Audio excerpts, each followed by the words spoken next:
Welcome back to my channel. और आज का जो वीडियो है इसमें हम लोग कंटिन्यू करने वाले हैं heredity and evolution chapter for class 10। और आज के वीडियो में हम लोग देखने वाले हैं evolution. We are going to start with evolution. तो इवोल्यूशन हम स्टार्ट करेंगे आज की इस वीडियो में। If you are new to my channel then please subscribe to my channel and also like the videos. और आप लोग देख सकते हो मेरी आगे की जो प्लेलिस्ट है उस पर मैंने और भी वीडियोस डाले हैं क्लास 10 चैप्टर्स के। This is the last video of class 10th और उसके बाद पूरी क्लास 10th की आपके लिए प्लेलिस्ट रेडी है। क्लास 10th बायोलॉजी के सारे चैप्टर्स उसके अंदर है। आप कभी भी कोई भी चैप्टर रिवाइज करना चाहो तो कर सकते हो। इसके साथ साथ मैंने 2-3 वीडियोस बनाए हैं इंपॉर्टेंट क्वेश्चंस के भी, जिससे आपको आइडिया आएगा कि बोर्ड एग्जाम में कौन से क्वेश्चंस आने के चांसेस ज्यादा है। Okay, so now let's get started. तो अगर मैं डिफाइन करना चाहूँ इवोल्यूशन को, तो बेसिकली इवोल्यूशन क्या है? तो सीक्वेंशियली का मतलब है लाइन बाय लाइन जो ग्रेजुअल डेवलपमेंट होता जा रहा है ऑर्गेनिजम्स का। सिंपल से more and more complex organisms बनते जा रहे हैं, इस चीज को बोला जाता है इवोल्यूशन। अब इवोल्यूशन कोई ऐसी चीज नहीं है जो रातों रात हो जाएगी, है ना, कि आज हम लोग मंकी है और कल इंसान हो जाएंगे। So this is not a one day thing. It takes thousands and thousands of years for a single change। तो बेसिकली इवोल्यूशन में होता क्या है? इवोल्यूशन में यही होता है कि जितने ज्यादा सिंपल ऑर्गेनिजम्स है वो इवोल्यूशन से कॉम्प्लेक्स बनते जाते हैं स्लोली एंड ग्रेजुअली। तो इस टॉपिक के अंदर हम लोग पूरा इवोल्यूशन के बारे में पढ़ेंगे। देखिए यहाँ पे दिया है over the course of geological time, यानी टाइम पीरियड के साथ। अब यहाँ पे मैंने ये डेफिनेशन इसलिए लिखी है क्योंकि आपको एग्जाम के अंदर जब भी इवोल्यूशन की डेफिनेशन पूछी जाएगी तो आपको इसी तरह से डिफाइन करना है। Okay, you have to define it in the same way, वरना देयर आर चांसेस आपके मार्क्स कट हो सकते हैं। तो आप कोशिश कीजिए कि आप इसमें से जो कीवर्ड्स है उसको मिस ना करें। Evolution is also known as descent with modification। ठीक है, डिसेंट का मतलब डिसेंडिंग ऑर्डर होता है ना, तो मतलब नीचे आना विथ मॉडिफिकेशन, मॉडिफाई होते रहना। यानी डिसेंट का मतलब यहाँ पे जनरेशन है। Suppose this was the first generation, second generation, ये आ गई third generation, then fourth, so on. यानी कि ये जनरेशंस बढ़ती जा रही है, पर हर किसी के अंदर क्या होगा, थोड़ा थोड़ा मॉडिफिकेशन होगा। इसी चीज को हम बोलते हैं evolution. Okay, so there will be modification with each and every generation and this thing is known as evolution. जैसे मैंने आपको हेरिडिटी में बताया that Mendel is known as father of genetics. Mendel को हेरिडिटी के फादर कंसिडर किया जाता है। वैसे ही इवोल्यूशन के लिए है Charles Darwin. Darwin is known as father of evolution. अब डार्विन ने बहुत ज्यादा काम किया है स्पीशीज के ऊपर। उन्होंने अपनी खुद की बुक दी है, उन्होंने अपनी थियोरीज दी है। तो सबसे पहले मैं आपको ये बताना चाहूंगी कि किससे इंस्पायर होके उन्होंने ये सारा काम किया है। और उससे भी पहले हम लोग एक टर्म देखने वाले हैं, वो टर्म है ऑर्गेनिक इवोल्यूशन।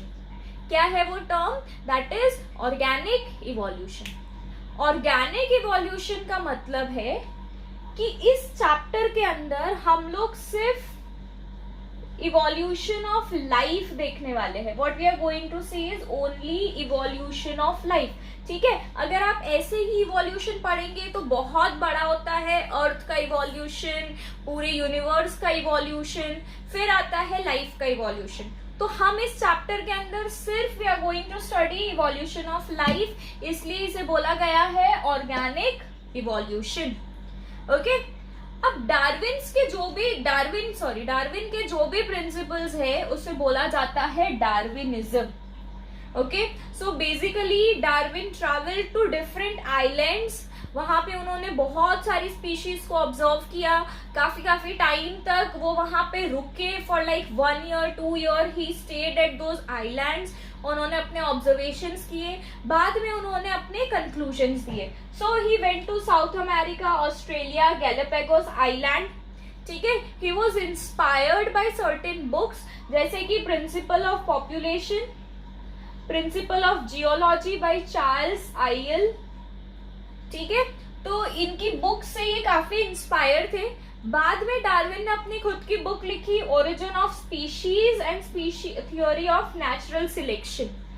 अब ओरिजिन ऑफ स्पीशीज का मतलब है कि कैसे नई स्पीशीज बनती है, इसे बोला जाता है origin of species. Theory of natural selection, nature कैसे किसी स्पीशीज को सरवाइव करने के लिए सिलेक्ट करता है, उसे बोला जाता है थ्योरी ऑफ नेचुरल सिलेक्शन, जो कि हम इस चैप्टर में डिटेल में देखने वाले हैं। ठीक है, इन थ्योरीज को आप डार्विनिज्म भी कह सकते हो, because this theories were given by Darwin. Okay, अब डार्विन ने कुछ फैक्ट्स दिए हैं और उसके कॉन्सिक्वेंसेस दिए हैं on the basis of his observation. उन्होंने जो ऑब्जर्व किया उसके बेसिस पे उन्होंने बताया है कि अगर ये चीजें हुई तो उसके क्या कॉन्सिक्वेंसेस आएंगे, कॉन्सिक्वेंसेस यानी कि क्या उसके रिजल्ट्स आएंगे। तो सबसे पहले बोला है enormous rate of reproduction among animals, यानी कि अगर एनिमल्स बहुत ज्यादा रिप्रोड्यूस करते हैं, उनका रेट ऑफ रिप्रोडक्शन बहुत हाई हो जाता है, तो क्या होगा, स्ट्रगल फॉर एग्जिस्टेंस। जैसे मैं आपको एग्जांपल देती हूँ, एक आइलैंड है, वहां पे बहुत सारे टॉर्टोइज हैं, ठीक है। अब अगर ये टॉर्टोइज का रेट ऑफ रिप्रोडक्शन बहुत ज्यादा बढ़ जाता है तो क्या होगा, आपस में उनको compete करना पड़ेगा खाने के लिए, तो इस चीज को बोला जाता है स्ट्रगल फॉर एग्जिस्टेंस। दूसरा चीज है constant number of animals of a species, यानी कि एनिमल्स का ना ग्राफ ऊपर जा रहा है ना नीचे जा रहा है, एक कांस्टेंट ग्राफ बन गया है, तो भी स्ट्रगल फॉर एग्जिस्टेंस आएगा, क्योंकि थोड़े ही टाइम में वो पॉपुलेशन पूरी कोलैप्स हो जाएगी। ठीक है, सेकेंड चीज है कि if there is struggle for existence, अगर किसी स्ट्रगल फॉर एग्जिस्टेंस हुआ किसी स्पीशीज के अंदर, ठीक है, तो क्या होगा, सर्वाइवल ऑफ द फिटेस्ट। अब इसका मैं आपको एग्जांपल दूंगी।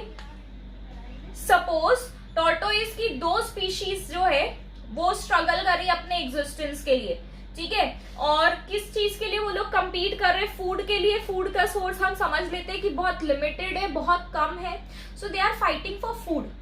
अब कौन जीतेगा इसमें, जो बहुत फास्ट फीडर होगा, जो फटाफट खा सकता होगा, वो जीतेगा।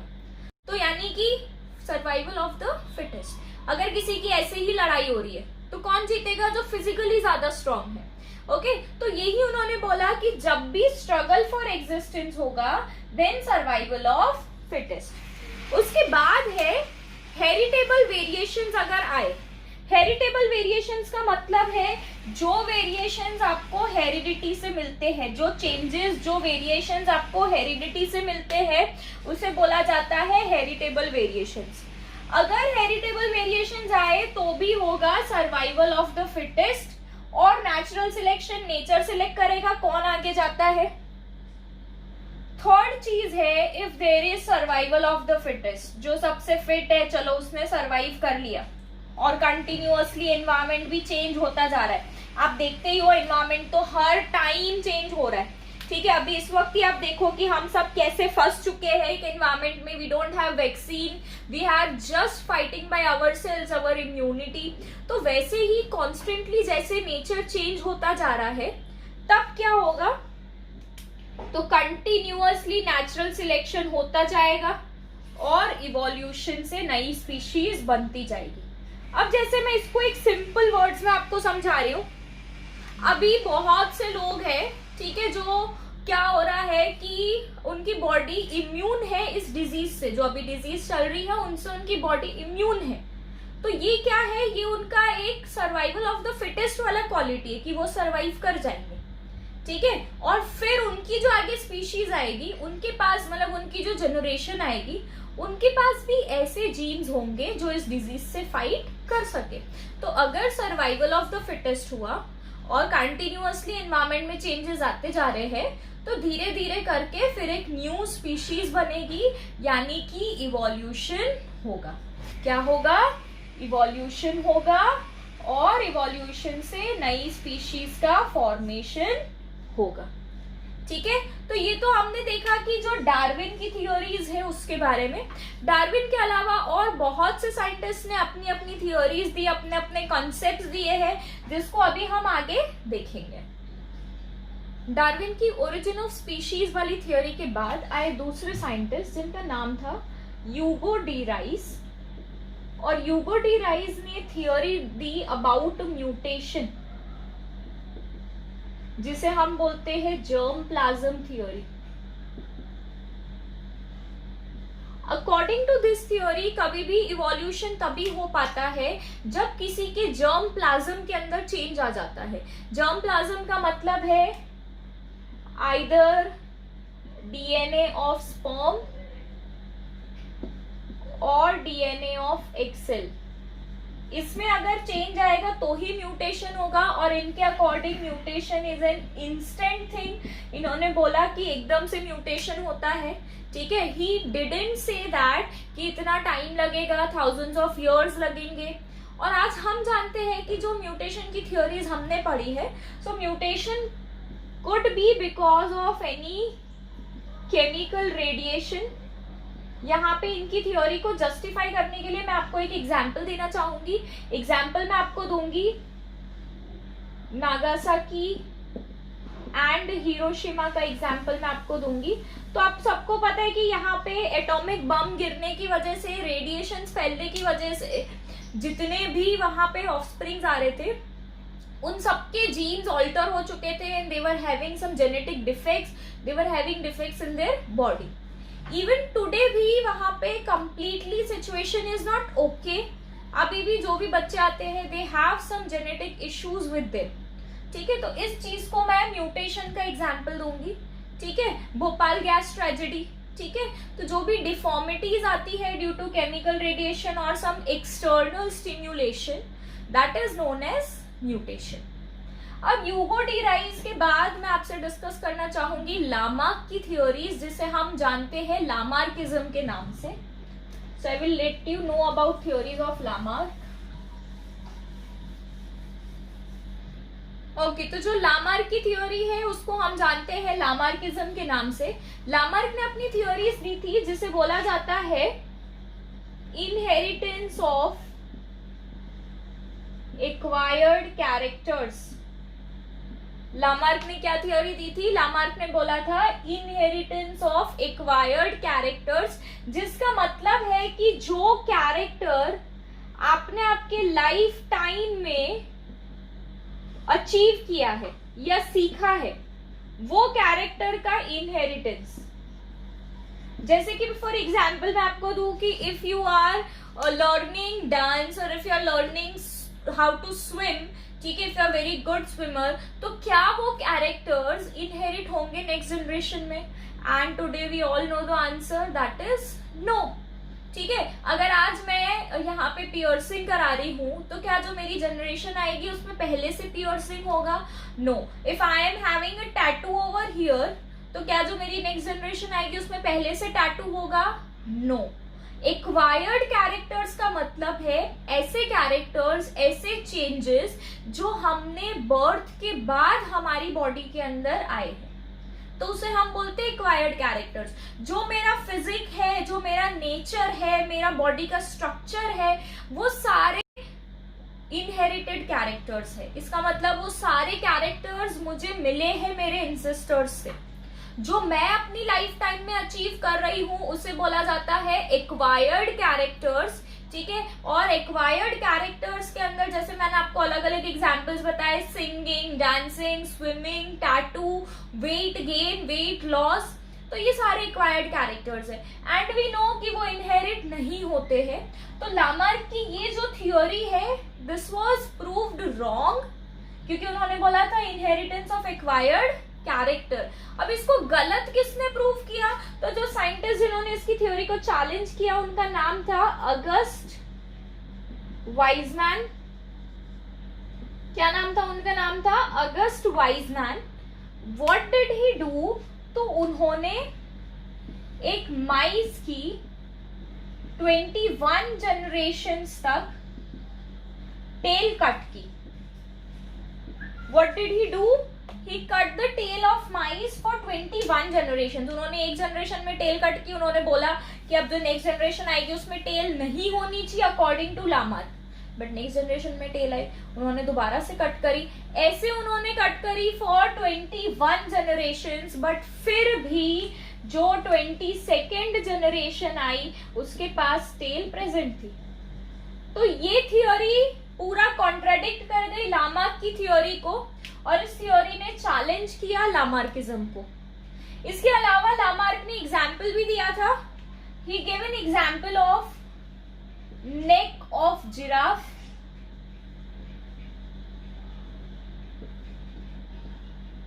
उन्होंने ऐसा बोला कि जो आज हम देखते हैं कि giraffe has a very long neck, तो उसका रीजन है कि पहले जो जिराफ है वो छोटे छोटे प्लांट्स वगैरह पे फीड करता था।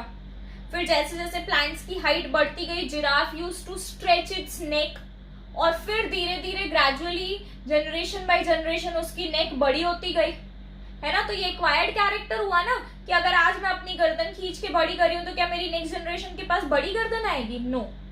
तो उन्होंने ये थ्योरी दी थी कि giraffe has a long neck, क्योंकि जैसे जैसे प्लांट्स की हाइट बढ़ती गई, they used to stretch their neck and they used to reach the plants.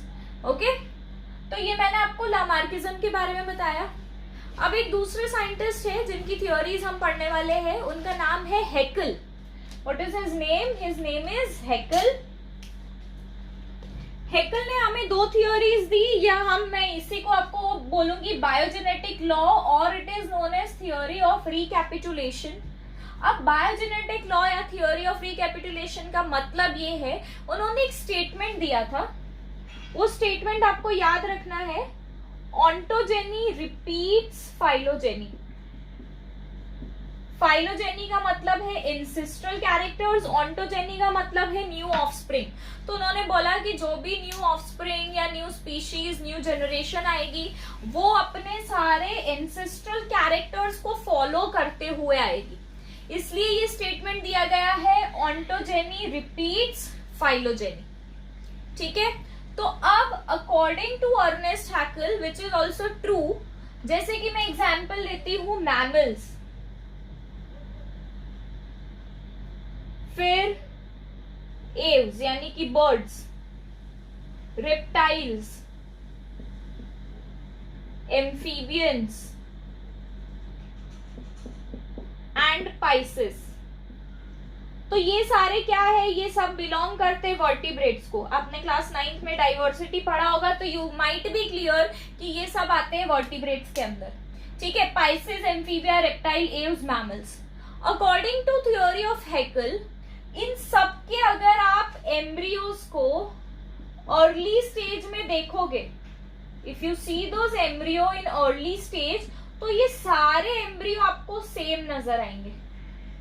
कैसे लगेंगे? ये सारे एम्ब्रियो आपको सेम लगेंगे। आप आइडेंटिफाई नहीं कर पाओगे कौन सा मैमल का एम्ब्रियो, कौन सा एव्स, रेप्टाइल्स और एम्फीबियंस का है। इसका मतलब ये हुआ कि जो एम्ब्रियो बने वो सारे जो इंसेस्ट्रल वर्टिब्रेट के कैरेक्टर थे, किसके कैरेक्टर? इंसेस्ट्रल वर्टिब्रेट्स के जो कैरेक्टर थे उसको रिपीट करते हुए आ रहे। फिर एम्ब्रियो थोड़ा और डेवलप होगा तो थोड़ा और आपको फिर डिफरेंस दिखने लगेगा, यानी कि आपको जैसे जैसे एम्ब्रियो डेवलप होगा, so as embryo develops further similarity decreases and differences increases। फिर एकदम फाइनल स्टेज पे आप बोल पाओगे कि हाँ ये मैमल का है एम्ब्रियो, ये एव्स का है, ये रेप्टाइल्स का है। जितना ज्यादा अर्ली स्टेज पे देखोगे उतनी ज्यादा आपको उनमें सिमिलैरिटीज दिखेगी। तो ये हुआ ऑन्टोजेनी रिपीट्स फाइलोजेनी, यानी अगर मैमल का एम्ब्रियो है, ह्यूमन का एम्ब्रियो है, तो एम्ब्रियोनिक स्टेज में उसके पास गिल्स होंगे, जो एक वर्टिब्रेट का कैरेक्टर है। उसके पास टेल होगी, जो एक वर्टिब्रेट का कैरेक्टर है, यानी टेल बोन होगा। ठीक है, उसके पास गिल पाउच होगा। तो ये सारे वर्टिब्रेट्स के कैरेक्टर्स है। यू विल बी कंफ्यूज्ड कि ये किसका एम्ब्रियो है। So I am attaching one picture over here, जिसमें मैंने एक कंपैरिजन दिखाया है सबके एम्ब्रियो की फोटो में, तो यू कैन अंडरस्टैंड कि कितना ज्यादा सिमिलैरिटीज होती है। बाद में जैसे जैसे एम्ब्रियो डेवलप होता है डिफरेंसेस आने स्टार्ट हो जाते हैं। ठीक है, तो आज का जो ये लेक्चर है हम यहाँ पे ही खत्म करेंगे हैकेल की थ्योरी पे। आगे नेक्स्ट लेक्चर में मैं आपको बताने वाली हूँ अबाउट केमिकल इवोल्यूशन, यानी कि कैसे लाइफ ओरिजिन हुई, उसकी कुछ केमिकल थियोरीज है, तो वो हम डिस्कस करने वाले हैं। अगर आपने मेरा वीडियो अभी तक देखा है then please give it a like and don't forget to subscribe. Okay students, thanks for watching this video. See you in next class. Bye bye.